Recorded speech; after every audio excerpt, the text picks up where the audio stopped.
Hey guys, this is Jabberwocky here, doing a Bionicle Let's Build. This is a new thing for me, but I decided to give it a shot, mostly because I was a little upset that no one has yet to touch the Makuta Titan. So, here it is. More specifically, here are all of the sets that you need to assemble it.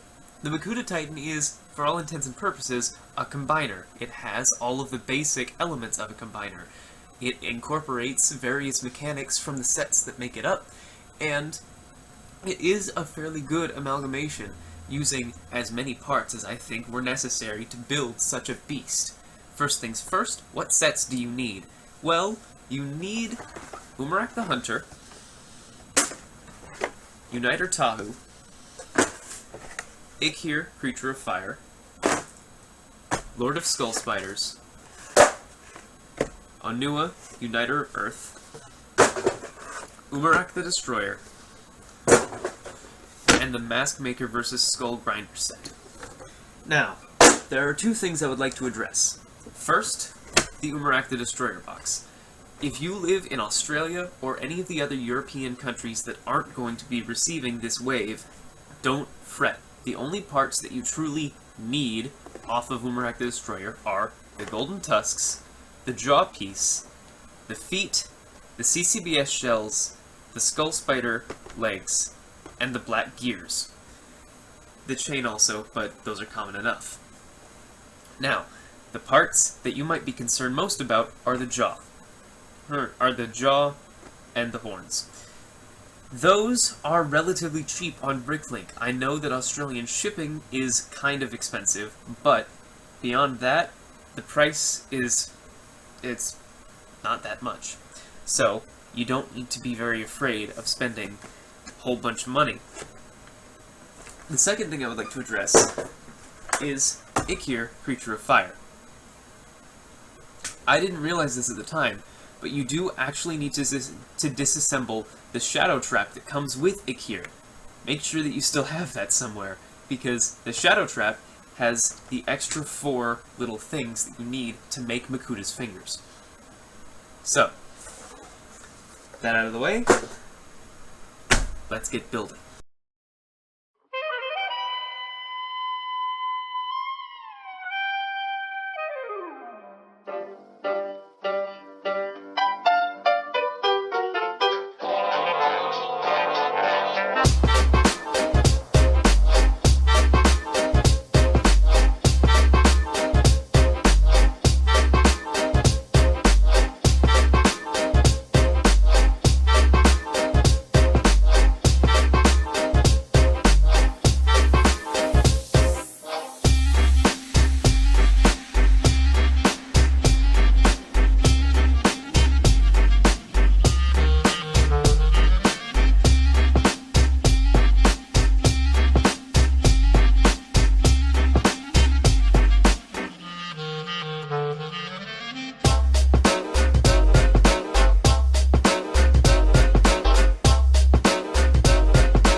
And here he is, and oh my goodness, am I in love with this. Okay, I'm going to go ahead and take his staff out of his hands right now, just to put it off to the side, so I can talk more about the set itself. This is a gigantic set. For scale, here is the Toa Nui set from 2009. Let's put his feet flat, head top. You can see that the Makuta Titan is almost as tall as the Nui Titan, which I think is a wonderful. It's a nice touch. The Nui Titan is very much the best of the old building system with his ratcheting fingers and his mainly Technic torso. Makuta Titan also has a mainly Technic torso, but he has the new gearbox, he has all of these ball and socket joints, he has some very intriguing parts on him, which I will go into further depth. So, right off the bat, I'd like to say that my favorite part of this whole set is the mask chain. It's a little thing, I know, but the fact that these masks can be changed out means you can have a whole lot of fun with whatever you decide. I'm thinking of taking all three of Akimu's known masks, the current Mask of Creation, the blue Mask of Creation, and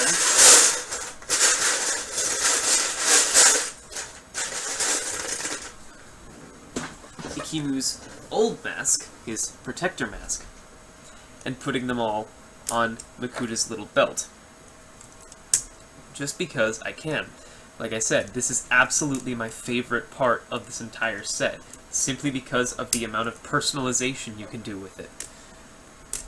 It allows for a whole lot of different types of Makuta, depending on how you look at these masks. Are they masks that Makuta built, or are they masks that he stole from the Toa, or from Akimu?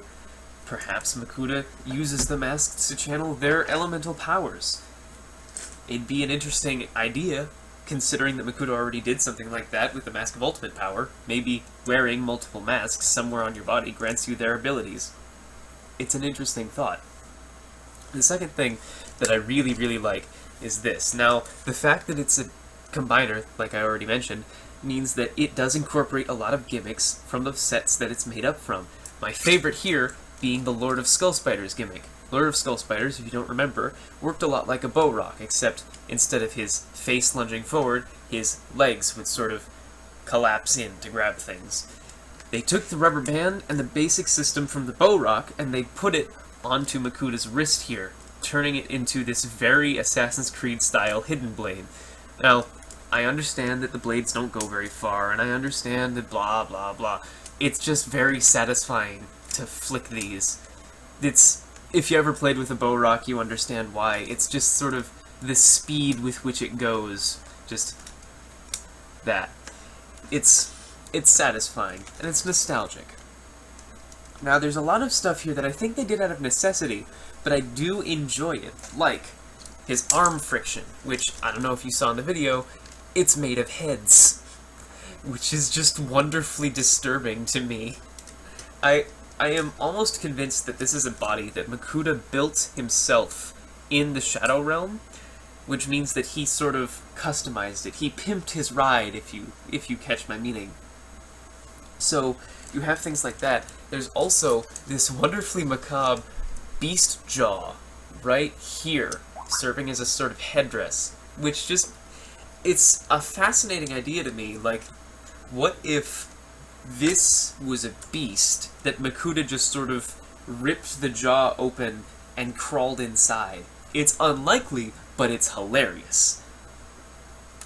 Another thing that I really, really enjoy are these hands, and that is because of the staff.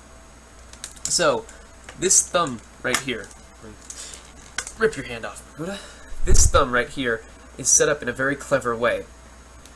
It's set up so that the staff can, you can see that, it's set up so that the staff can be pegged right in there, right on the thumb, which means that, of course, you can get just sort of a generic hold, or you can do something that I've wanted to do with a lot of my mocks. You can get him to hold it sort of at a slant, like this.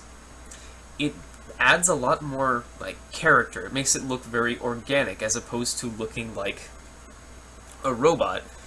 He can hold it in this very human way. It's something that I am quite enamored with. Something that I want to repeat on my own mocks. That's another thing about this set, is that when you're building it, you get so inspired to do your own stuff. There's a lot of stuff on here that I want to do with my own stuff once I get into CCBS mocking. For instance, these sort of thighs right here, move this out of the way, these thighs are a fascinating build. I wasn't even sure what I was doing until it was done.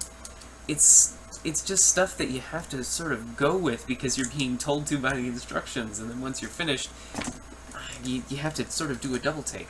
Another thing is that the people who designed this did their absolute best job of making sure it wasn't gappy. Right in here, where his sort of red ribs are, is, I know you saw it in the build, this set of CCBS skeleton pieces that merge with shells right in front of this large sort of stomach area. It fills out the area very nicely in this big, consistent color, and it looks spectacular, especially when viewed from the side or the front. And that's something that has been a criticism of Bionicle sets for quite some time, especially Titans, that they can be kind of hollow on the inside. They'll be very built around nothing. The same criticism could be leveled against, say, the Makuta Fantaka when their Tridax pods weren't in. They looked very empty. Something that you may have seen me do in the build that I would like to touch on now is this arm, the right arm. See, this is sort of my interpretation. There are two things that I would like to comment on. The first is that all of this is basically guesswork. I'm working from what I saw in the Makuta contest video, as well as the Brickfest photo gallery, and the Imgur set of instructions. In the gallery, specifically, I noticed that the arms were, let me grab these, were probably not made like how I made them. They were probably made with these 3 longs instead of these 4 longs, in a manner probably not dissimilar to this.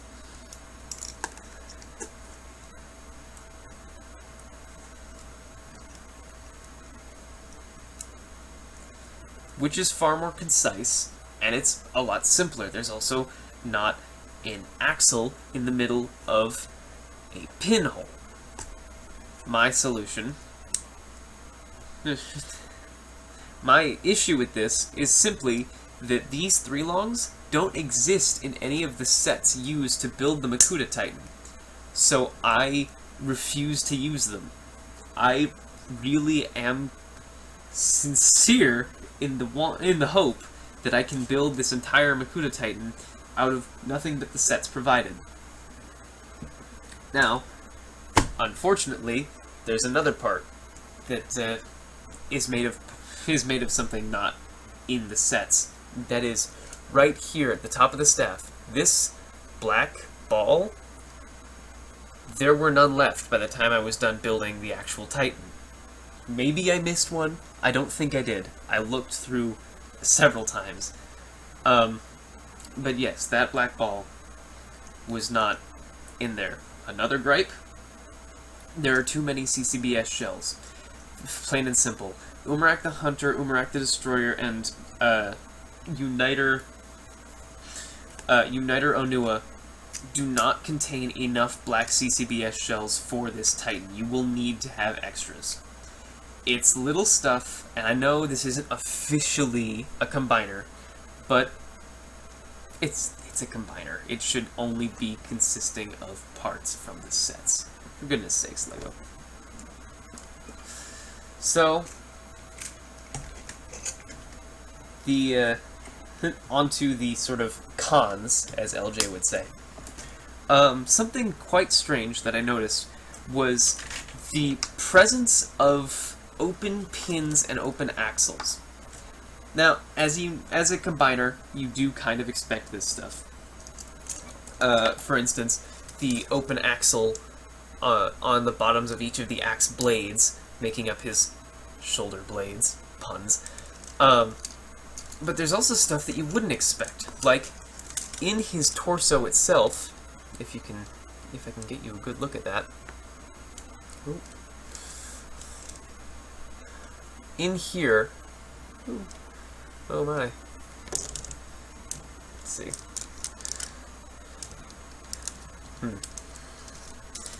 May need to rip his arm off.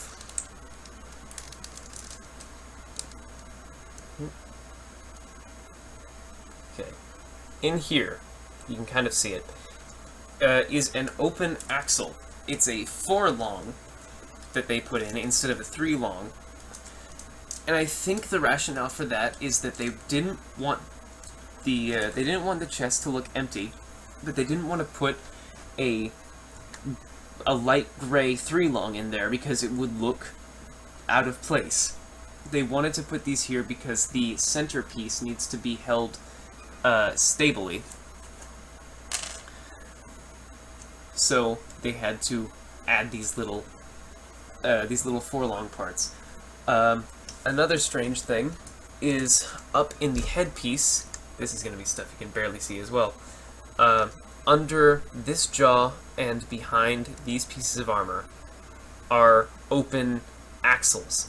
Again, what I think was going on was they wanted to use consistent things. There weren't enough red axles, maybe, I didn't do the math, to do all of this stuff, and they didn't want to do something with gray pieces, because, among other things, these black pin axles are serving as a buffer. They're holding the armor still against this headpiece, because if they weren't there, the armor would be able to just sort of flop around back and forth.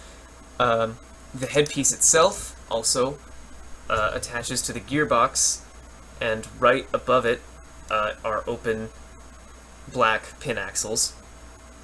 Like I said, I understand why they're there. It's just a minor bug. I've never been bothered by open pins and open axles. I personally think that it looks nifty. But I know that some of you are possibly offended by that kind of thing. The very last gripe I would have, and I know this is very specific to us, is the head is kind of small. It looks pretty okay from certain angles, but especially in shots from the side, the head is kind of dwarfed by everything. I think that's a problem that will be very easily solved once I have my Mask of Ultimate Power, which I will be ordering on Shapeways, because LEGO is being a jerk and not releasing the official Mask of Ultimate Power. But I do have a few other solutions. My favorite is, quite simply, putting the Mask of Creation on Makuta, because it's a funny idea.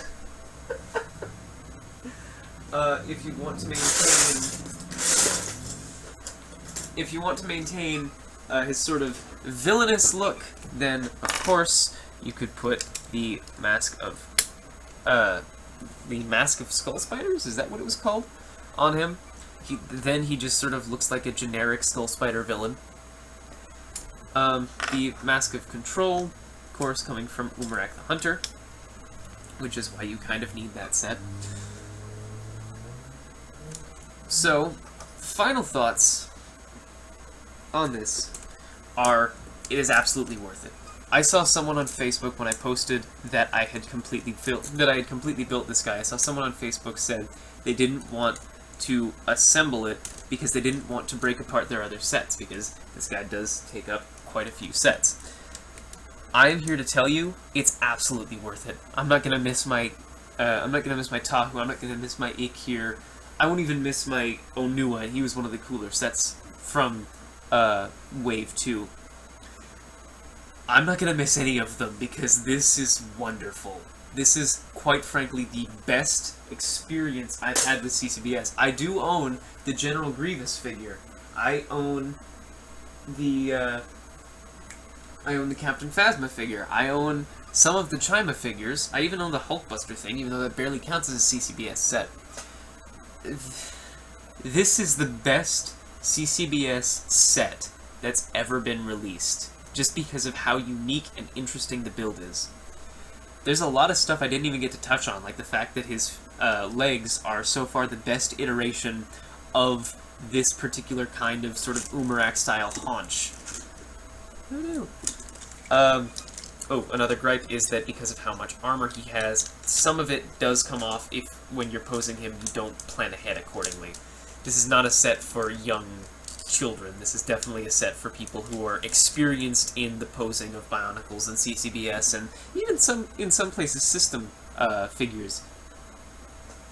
Like the classic issue of you never want to turn this ball joint a little bit too much in a pose. So, final thoughts, it is absolutely worth it.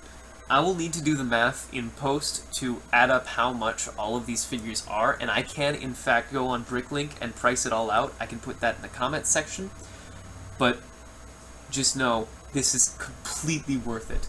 Even if you don't feel good about taking apart your sets, still, I'm saying, do it.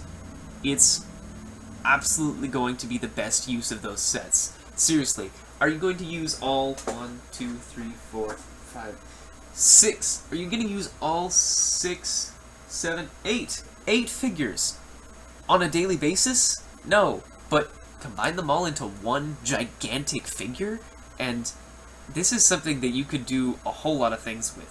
Stop motions, posability, dioramas, just basic art. Use them for modeling. If you need some form of muse for drawing more complicated CCBS stuff, if you're trying to get into making Bionicle art, if you want inspiration for mocks that you're doing, this is absolutely the thing to build. If you have the sets, even if you just have the parts, I suggest you go for it. That's my official recommendation. Thank you for watching. My name has been Jabberwocky, and I am in your browser history forever.